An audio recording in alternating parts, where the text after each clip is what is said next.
எனக்குள்ள இருக்கிற டேலண்ட், எனக்குள்ள என்ன தகுதி இருக்கு, நான் வாழ்க்கையில முன்னேறதுக்குன்னு பல பேரோட கேள்விகள் இருக்கு. நான் என்ன பண்றது, என்ன ஐடியா இருக்கு, பிசினஸ்னா என்ன பிசினஸ் பண்றது, இப்படி பல பேர்கிட்ட கேட்டுட்டு இருப்பீங்க.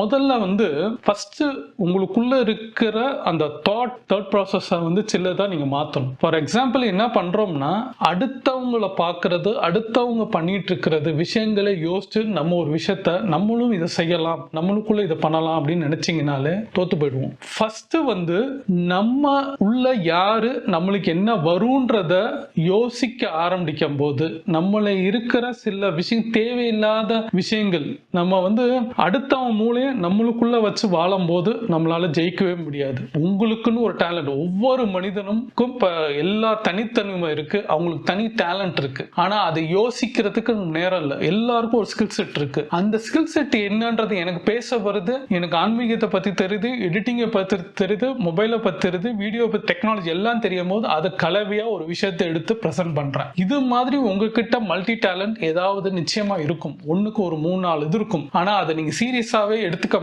மாட்டீங்கனாலதான் நீங்க சக்சஸ் ஆக மாட்டேங்கிறீங்க. அதை எடுத்து செஞ்சா மாத்திரம் தான் ரிசல்ட் தெரியும். ஃபெயிலியர் வரும், ஆனா அதுக்கப்புறம் ஒரு ரிசல்ட் வரும். ஃபர்ஸ்ட் நீங்க ஒரு விஷயத்தை எடுங்க, பாருங்க, அது கொண்டு போகும் உங்களுக்கு ஒரு பாதை. அந்த பாதையில உங்களுக்கு உங்க டேலண்ட் என்னன்றதை நீங்களே அதை பார்ப்பீங்க, நீங்களே ஜட்ஜ்மெண்ட் பண்ணுவீங்க. அதுக்கப்புறம் அந்த பாதை உங்களை கொண்டு போகும். அதை ட்ரை பண்ணுங்க. உட்கார்ந்து என் டேலண்ட் என்ன, எனக்கு என்ன இருக்கும் அப்படின்னு யோசிக்காம ப்ராசஸ் ஸ்டார்ட் பண்ணுங்க. உங்களுக்கு வழி காமிக்கும். அந்த வழியை எடுத்துட்டு போனீங்கன்னா நிச்சயமா அங்க ஒரு டர்னிங் பாயிண்ட் வரும். அந்த டர்னிங் பாயிண்ட் தான் உங்க டேலண்ட். யோசிச்சு பாருங்க.